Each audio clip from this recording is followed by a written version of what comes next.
Hey YouTube, welcome back once again to one of my videos. I'm rolling Origami, and for those who are first time viewers, I'm a casual mobile game player who wants to make content from a casual player's perspective.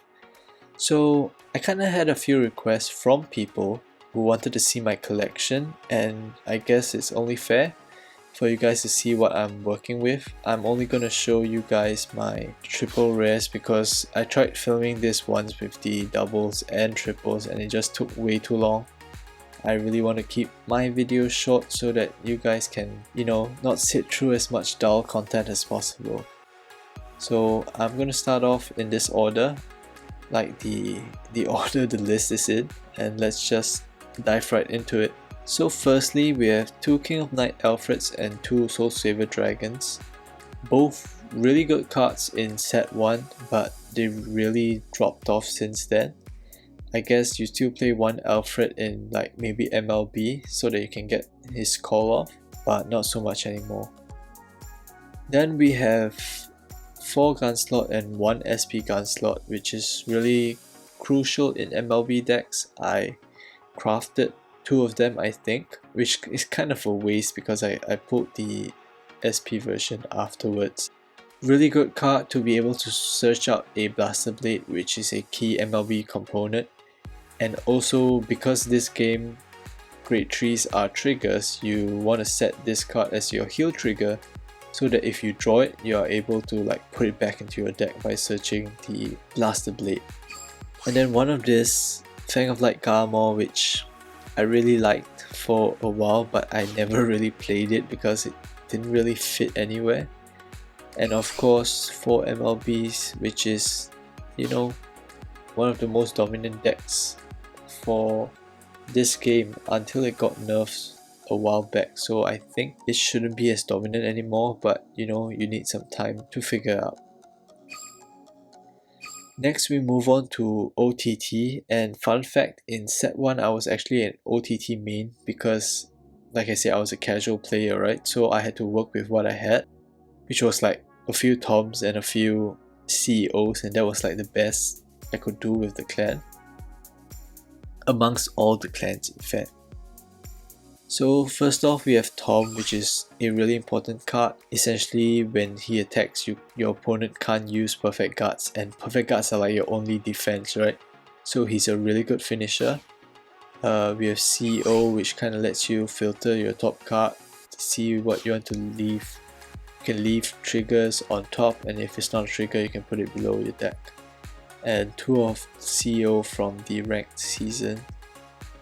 4 Tsukuyomi, and I must say that I was really excited for Tsukuyomi to come up because I could transition from set 1 to set 2 quite easily. But then when I actually pulled it and crafted the rest and played the Tsukuyomi deck, it was so bad. Like each game was so long and it took so much effort to play each game to kind of keep track of the cards, to constantly check your log, that I really stopped playing it, even though it was quite strong. Lastly, we have Scarlet Witch Coco, which I haven't really got a chance to play because I only have 1 off, and I don't think I have any intentions of playing it either. Next we have Shadow Paladins, and essentially you can see that I have 4 of each of the triple rares. Of course I traded for 2 of them with the V medals, and the main reason is because my Shadow Paladin luck is absolute trash. During the Shadow Paladin raid up, mind you, I pulled 80 packs because I really wanted to play Shadow Paladin because I love Ren, right? I didn't get a single triple rare Shadow Paladin. I even got my SP guns from that pool, like SP gun slot from that pool. I didn't get a single triple rare Shadow Paladin, so that's how bad my luck is, that I had to trade my V medals for. Next we move into Gold Paladins, 4 Vivians, 4 Azos, 1 Pelennor. Yeah, I don't think there's much to say. I pulled a bit when it opened. I wish I had more Pelennor so that I could play the Pelennor deck now, because I think that's a lot more fun than Azel, even though Azel is objectively better. Hopefully I face less Eleanors. I don't like to be critted every time, and I don't like my opponent restanding their Vanguard with a crit. Okay, I don't like that. Next we go on to Angel Feather, 1 grade 1 Norcel, 4 grade 2 Norcels. I have no idea what I'm doing with Angel Feathers. Maybe one day I'll get to trying them out, but right now I have no interest and I don't have the cards to do it either. Next we have Kagero, and you can see here is one of the ranked seasons that I went very hard for. I think I probably hit like Legend 58 or something because I was really free during that period and I really needed. I knew I needed Dragonic Overlord for the end deck. So I kinda hustled and I got my one shiny Dragonic Overlord. But I do think the original art is actually nicer. Next we have 2 Blazing Flare, great in set 1, not so much anymore. 1 Blockade, great in set 1, still great, especially as a finisher. 3 Waterfalls, solid rearguard or vanguard, but nothing particularly special. And then of course 4 DNs because everybody loves DN, right? Great MLB counter. I think it's widely accepted that it is an MLB counter, or at least an MLB check if it isn't a counter. Next we have Narukami, 4 Vermilion, 4 Dungaree, but mainly because I crafted them and I was really hyped about Narukami, so I kinda just went ham for these 2. Traded for some of them as well. Okay, novel grapplers. This is interesting because I kinda mained Perfect Rises for a while. I mean, when it was good, essentially great set 2 and set 3. And it was really fun, and I still think it's quite strong.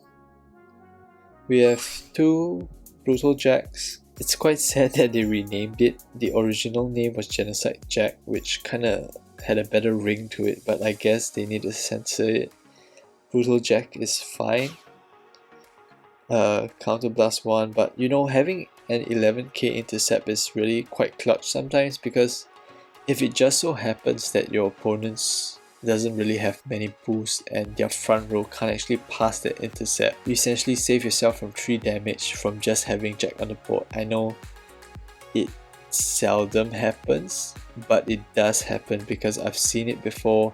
I've had it happen to me, and I've had it happen like for me. 3 Ashura Kaisers, really good, really standard, grade 3 right. Restand when you get a grade 3, and which in this game is also a trigger, so it's kind of like a double win when you get it off. 2 Cosmo Lords, nothing exciting. 4 Perfect Rises, which like I said was really important for me for quite a long time. It really helped me climb the ranks a lot. 3 Azure Dragons, essentially byproduct from pooling for MLB and Dope. Haven't really had a chance to play it. I'm not sure if I will, but maybe someday. Okay, let's see. Next we have Dimensional Police, 4 Laurels, 3 Dayushas, and I have to tell you, I actually put 7 Laurels in this game.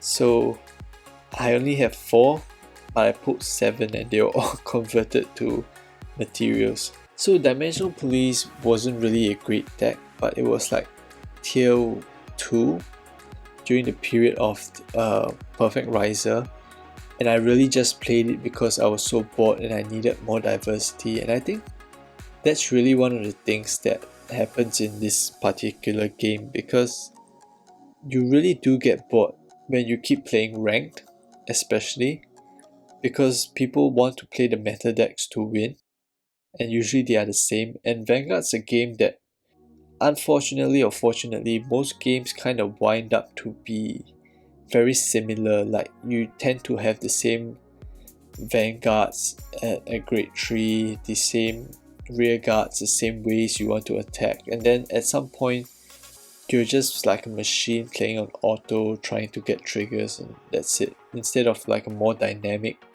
board setup that you might see in like Magic the Gathering or Duel Masters, or even, you know, Yu-Gi-Oh or Duel Links if you play that. So I guess if you look at my legend ranks, you'll realize that I hit high legend in like 1 or 2 seasons, and then since like MLB I've been like legend 10 or lower because I really kind of felt the fatigue from playing so many similar games over and over. So usually I'm not pushing for a high rank anymore, especially since I have the cards. If I really need the reward like I did for Draconic Overlord, then I might go ham once again. Okay, moving on. Dark Irregulars was one of my favorite clans, like when I was playing the actual TCG, but yeah, I don't think it's particularly strong. 2 no life kings, which is really useful for character fights, getting 4 or less damage, because when he attacks he kind of removes all the cards in your damage zone temporarily at least, which when you win kind of helps you complete that objective. 3 Edel Roses, 1 Reiji. Can't get to play the deck. I hope I could, but I don't think I'm really gonna spend or use all my packs on Dark Irregulars and this set in particular. Spike Brothers, 2 1 Max Juggernaut Maximum, 2 Jelly Beans. I did really want to play Spike Brothers, but I really don't have the luck from events to be able to complete the playset, and I think some of these event clans and event decks, even if you do complete it, are like high tier 2 or like low tier 1 at best, and it takes so much effort to complete them that I really usually don't, and it's also luck dependent because you have to pull those event packs. Yep, so that's Spike Brothers. Next we have Pale Moon, where I have 4 Trapezius and 4 Alice. I played this deck for a short while during set 3. I really wanted to play Lucia, but then it's in such an awkward position, right? It's not particularly great, and it's also such an expensive deck, because you really don't want to be pulling like this particular set with Lucia and Chariot and Reiji, because they aren't that meta, and your Narukamis are still gonna smash through them, and so it's like, what's the point? Even though you like really like them, and I would still recommend you pull them, especially if they are like your waifu or husbando, but for me, as much as I want to, it's a skip. Okay, we're nearing the end. Next we have Granblue. This was the first event clan in the global server. I was quite lucky. I got 4 Night Mist and 4 Ruined Shades and 4 Night Mist, which kind of really helped me, and I really played this deck for quite a while. Cocytus and Thanatos, I really didn't manage to get the full set, didn't manage to play either. Yup, I don't have that much to say about Granblue. I really like it though, it is my favorite event clan. Next we have Burms, 1 Perla, 2 Reindeer, 1 SP Reindeer, 2 Pacifica, and 3 Rivier. So for me, Burms is in a weird spot. I don't think it's particularly strong. I've seen people pilot it in a way that really makes it look really good.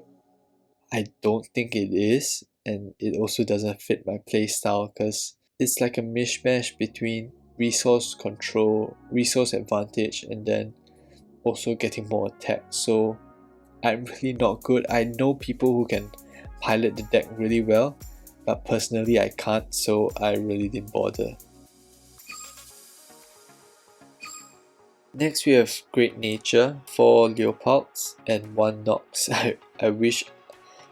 Great Nature is one of the clans I would definitely play if I had like the full like 4 Nox, even though Leopard is like the preferred, right? I used to play reverse, Leopard reverse actually, but funny fact is that I don't think the regular Leopard is actually played in Leopard reverse, so we'll see. I really wish I could play Great Nature, and I think maybe I can without the Noxes, but I really wish I had the Noxes. Or is it Lox? Oh, I've been saying it wrong, it's been Lox. Yeah. And the last clan, Nectar, another event clan which I really didn't manage to spend much time on. My friend played it in real life. I think it's probably a great clan, but not so much here and not so much for me. Yeah, so that's all the triple rares that I have. I think most double rares I'll be able to craft if I wanted to. Same for the rares and commons. So just take a look at my collection.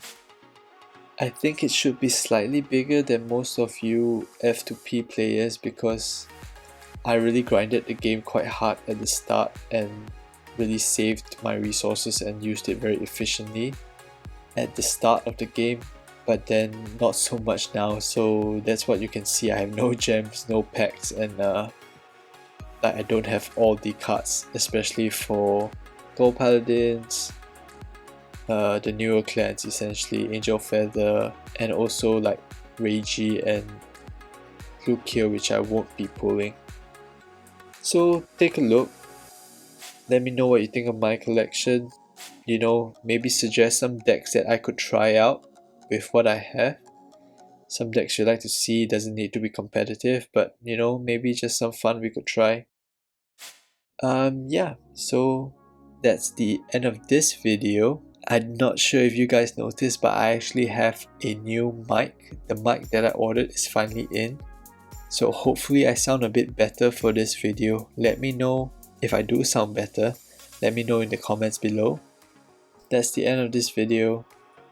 Thank you so much for your support for all the videos and for the channel so far.